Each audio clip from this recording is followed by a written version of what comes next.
The men from Indiana had just finished a weary day of marching and instructing the soldiers. They stopped under the trees to take off their boots and rest their feet. They unpacked their bags and ripped off their boots, exposing their sore feet.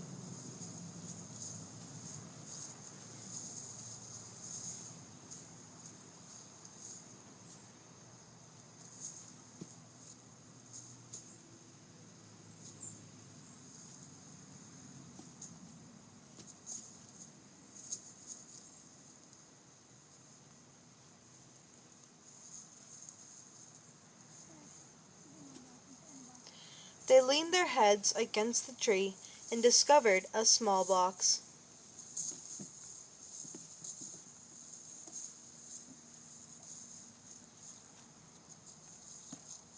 They opened the box and found a couple of cigars. They must have had fun with that one. After their excitement over the cigars, it wasn't long before they noticed that underneath the cigars were papers, special order number 191, and a map. The men immediately took it to their commanding officer, who in turn gave it.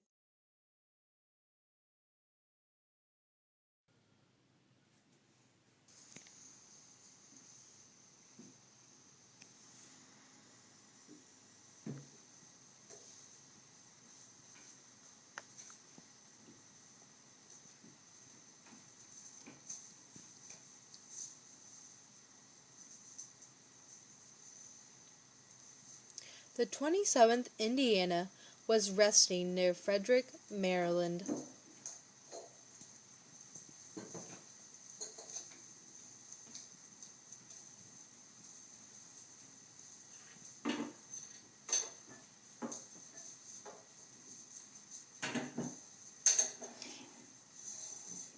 It had been a Confederate camp just a few days before. Sergeant John Bless and Corporal Barton Mitchell found cigars out in a field. There was a piece of paper around the cigars. Special order number 191 was its title. I hadn't the foggiest idea what Lee was doing then. Suddenly, his plan was handed to me on a silver platter. It told me he split up his men.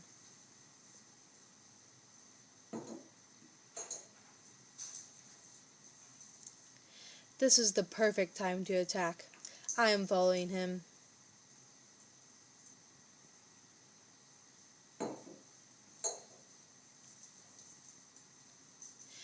He is retreating north, and I am following him.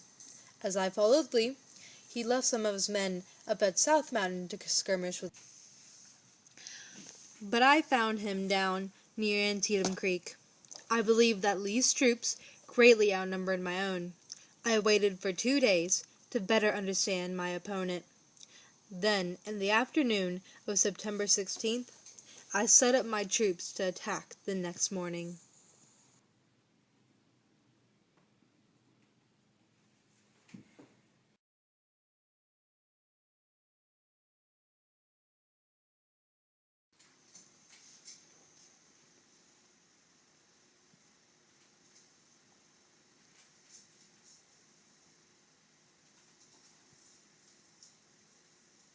After winning the Battle of Bull Run, I felt confident to keep going north. I wanted countries in Europe, like England and France, to look at the Confederacy and its power. I wanted them to help us out.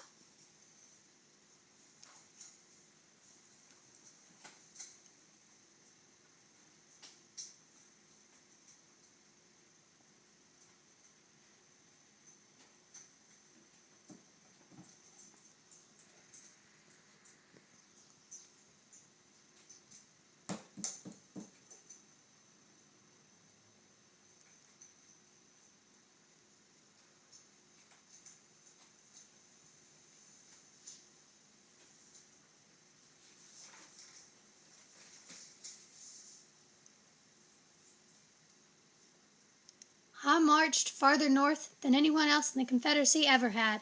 For the first time, I marched on Union ground. I wanted to liberate Maryland. It was a slaveholding border state. They sympathized with the South. Thought if I could just get them, I could add another state to the cause.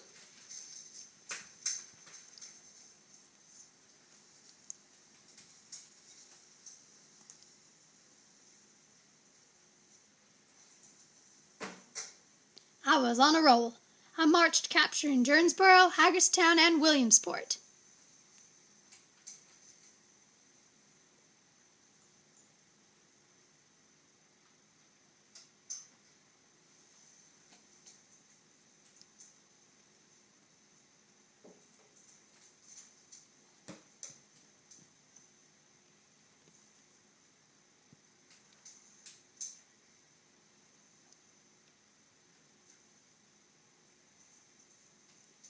Next, I split up my men to capture Harper's Ferry. I sent Claus, Walker, and Jackson to take it down. I sent out a messenger with the plans. Then I and my soldiers are traveling back up to Shipsburg to wait for McClellan. 2 days we waited as I set up my front. I was trying to block off the Union as I waited for Jackson to join me from Harper's Ferry. We waited. Then in the early morning of September 17th, 1862, they attacked.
I sent Joe Hooker's men in first near the West Woods, aiming for the Dunker Church.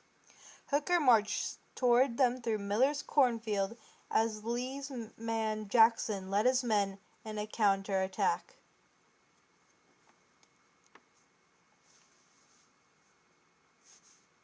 The men were looking bad.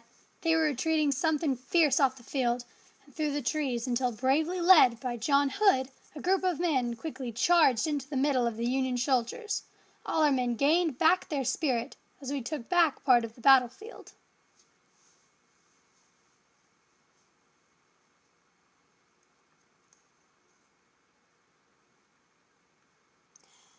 Hooker and his men weren't looking well. They called for help, so I sent in Joseph Manfield's 12th Corps to help him out. Some of his men made it all the way to the Dunker Church. As soon as I thought we had made headway, more Union came upon us. The men that were left split up. Some stayed in the forest, while the others went south toward Sunken Road. Sumner confronted the rest of the rebels on Sunken Road. That bloody lane was where I lost many of my soldiers. There has never been a greater bloodbath.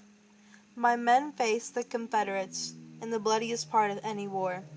More of my men died on that little bloody lane than in any other part of the war. The men I lost there were as numerous as the drops of blood on the battlefield.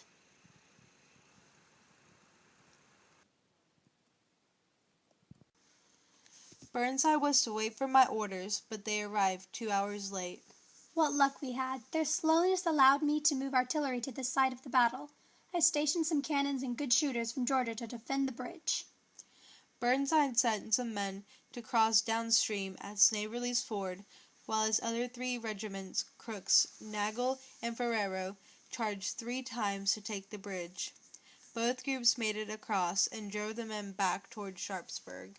The rest of my army in Sharpsburg waited until we saw the Unions coming up strong about halfway between the creek and the town. The soldiers were crazy and retreated back to Sharpsburg. McClellan was hesitant in his charge on us. I decided to take my wounded men and leave, while McClellan couldn't make up his mind. We would live to fight another day.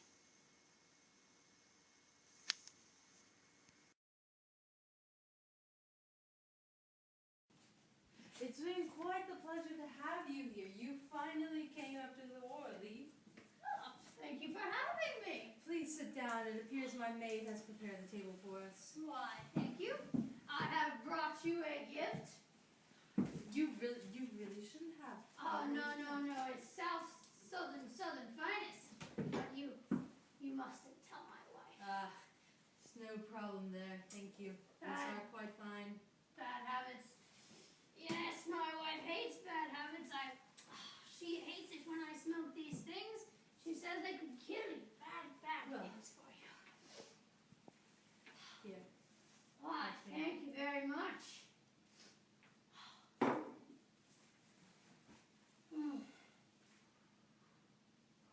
Very nice. Should we play a game of cards? Oh, yes, quite, thank you. Mind if I do? Oh, no, not at all. Go ahead. I remember my last card game with the soldiers. It was just the night after we retreated from Antietam, I believe. Yes. I remember now. They were gathered around the campfire, and I was standing off in the shadows. And I was gauging to see who was the best of them, And I looked, and obviously it was this one soldier. And I saw him. I watched him play sly man. And I strode right into the campfire. Many of them were gathered there. And you can imagine their surprise when they saw me. Oh. Yes, I remember those days, old soldiers in the infantry playing cards. Quite. Been a while since. Oh, what's that? It's a good hand you dealt me, thank you. Well, speaking of old soldiers playing cards, I remember it was the Battle of Antietam. We held the field and drove you away from the path to the capital. I believe this to be a Union victory. Oh, you are mistaken, sir. Now, Lee, you retreated and your men sung, "Carry me back to Old Virginia." On the way back down the river. This was no Confederate invasion of the North. We stopped you before you marched on to Washington. My men invaded the North for the first time. We marched farther than any Union ever had. Did you see how fast we went? Did you see how fast we took over those towns? No. This retreat was very, strategic. Yes, very strategic. Oh, we both know you just wanted to show off to Europe. You were trying to get supporters for you to help your cause. Well, we made him see how the fight was going to go. How the fight was going to go? How the fight was going to go if you hadn't been so indecisive about following us after we retreated? You would have gone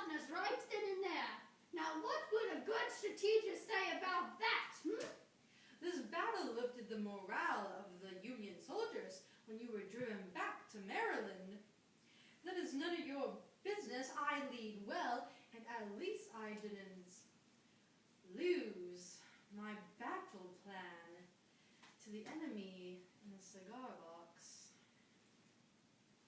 Now, don't take all the credit. You had plenty of chance to take us down. You had your battle taxes. Let my plethora of attacks wound you greatly. Now, you just admitted we wounded you greatly. Something awful. I would bet this is the beginning of the end of your career. The fight gave Abraham Lincoln the northern victory he needed to publish the Emancipation Proclamation. With our spirits high, it was the perfect timing to declare freedom for the slaves. Finally, our nation could be free. Yes, quite, yes. Let's free the property of the people who are trying to break away from your nation, who are going to war with us. Yes, that is a great and grand idea. You know, none of us listen to that. Perhaps, but the rest of the world did. This battle did show England and France the strength of the Union and how Lincoln was going to keep this nation together. Well, whatever. The outcome does not matter because it was a draw at best. The outcome does matter, and even if it didn't, this battle was a Union victory. No, it wasn't! Yes, it was! Are you calling me a liar? I am not calling you a truther!